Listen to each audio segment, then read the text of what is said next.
क्या आपने कभी किसी इंसान से मिलकर ऐसा महसूस किया है कि आपके अंदर की सारा जोश, सारी ऊर्जा जैसे किसी ने खींच ली हो? शरीर थका नहीं, पर मन थक गया है। कोई भारी काम नहीं किया, फिर भी भीतर खालीपन है। यही वो पल होता है जब आप किसी एनर्जी वैम्पायर से मिले होते हैं। ऐसे लोग जो आपकी जीवन ऊर्जा को, आपकी सटल पावर को बिना आपके जाने धीरे धीरे चूस लेते हैं। एनर्जी वैम्पायर कोई डरावनी कल्पना नहीं, बल्कि एक वास्तविक मनोवैज्ञानिक और ऊर्जात्मक घटना है।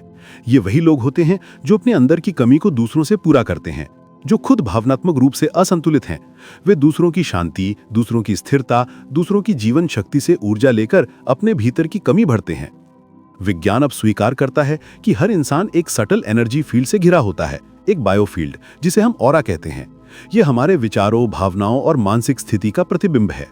जब कोई व्यक्ति संतुलित, प्रेमपूर्ण और शांत होता है तो उसकी ऑरा उज्जवल और स्थिर रहती है। लेकिन जब कोई व्यक्ति लगातार नकारात्मक विचारों, शिकायतों या दुख की तरंगों में जीता है तो उसकी ऑरा कमजोर पड़ जाती है। ऐसे व्यक्ति के संपर्क में आने से आपकी ऊर्जा का संतुलन बिगड़ सकता है। एनर्जी वैम्पायर कई रूपों में हमारे जीवन में मौजूद होते हैं।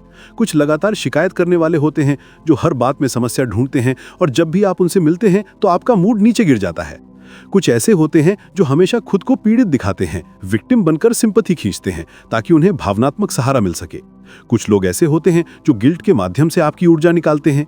वो आपको ये महसूस कराते हैं कि आप पर्याप्त अच्छे नहीं हैं, कि आप उनकी उम्मीदों पर खरे नहीं उतरते।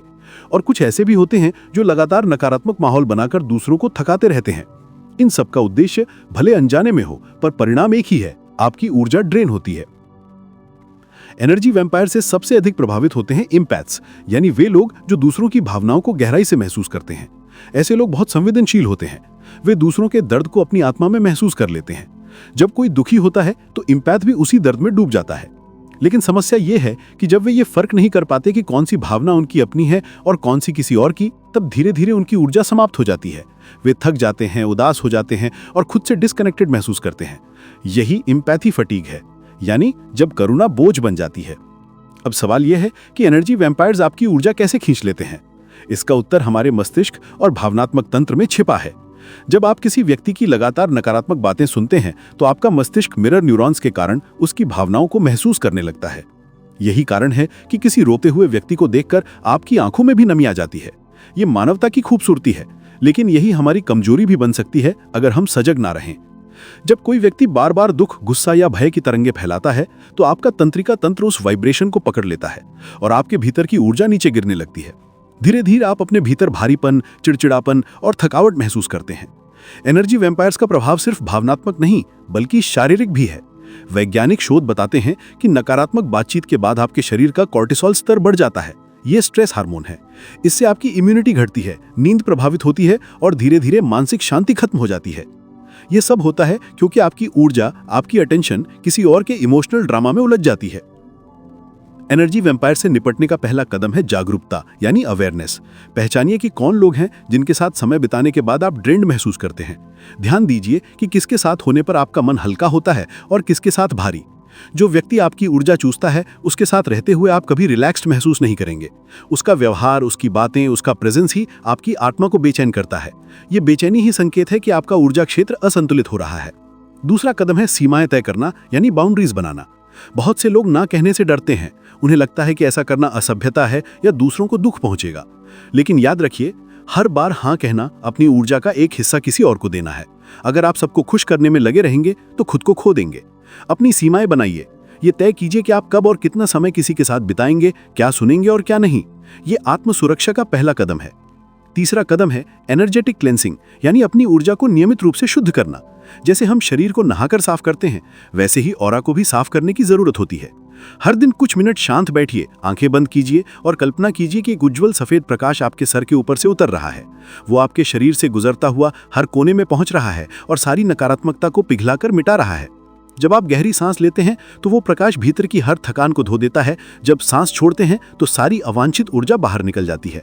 ये साधारण सा अभ्यास आपकी ऑरा को पुनर्जीवित कर देता है। प्रकृति भी एक महान ऊर्जा हीलर है।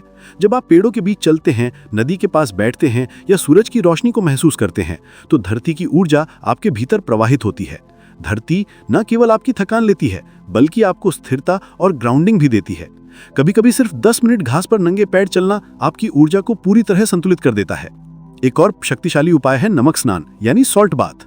नमक ऊर्जा का प्राकृतिक शुद्धि करता है। सेंधा नमक या समुद्री नमक को पानी में मिलाकर स्नान करने से आपके शरीर के साथ साथ आपकी ऑरा भी साफ होती है। ये प्राचीन परंपरा हजारों वर्षों से अपनाई जा रही है।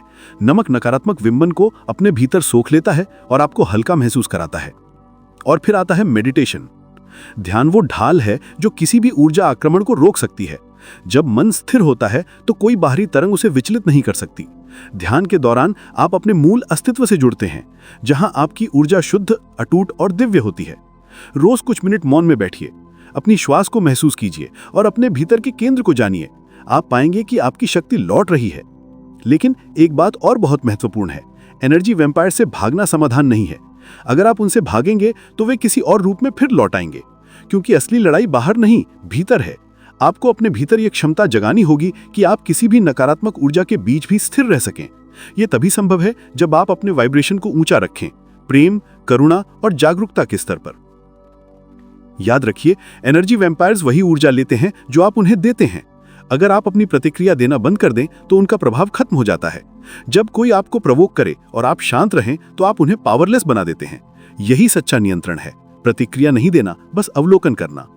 हम सबके जीवन में ऐसे लोग होंगे जो हमारी शक्ति की परीक्षा लेते हैं, लेकिन हर बार उनके सामने शांत रहना, अपनी सीमाएं बनाए रखना और अपनी ऊर्जा को बचाए रखना, यही आध्यात्मिक परिपक्वता है। करुणा का अर्थ ये नहीं कि आप खुद को जलाकर दूसरों को रोशनी दें। सच्ची करुणा वो है जहां आप प्रेम देते हैं लेकिन अपनी आत्मा की लौ को बुझने नहीं देते। अंत में हर रात सोने से पहले एक सरल एफर्मेशन कहिए, मैं अपनी सारी खोई हुई ऊर्जा वापस बुला रहा हूं। जो मेरी है वो मेरे पास लौट आए, जो मेरी नहीं है वो प्रेम के साथ मुक्त हो जाए। ये वाक्य आपके ऊर्जा क्षेत्र को पूर्ण बनाता है। ये आपके अपने केंद्र से जोड़ता है। तो जब अगली बार कोई व्यक्ति आपको थका दे, आपकी मुस्कान छीन ले या आपका मूड गिरा दे, तो मुस्कुराइए और मन ही मन कहिए, मैं तुम्हें प्रेम देता हूं लेकिन अपनी शक्ति नहीं।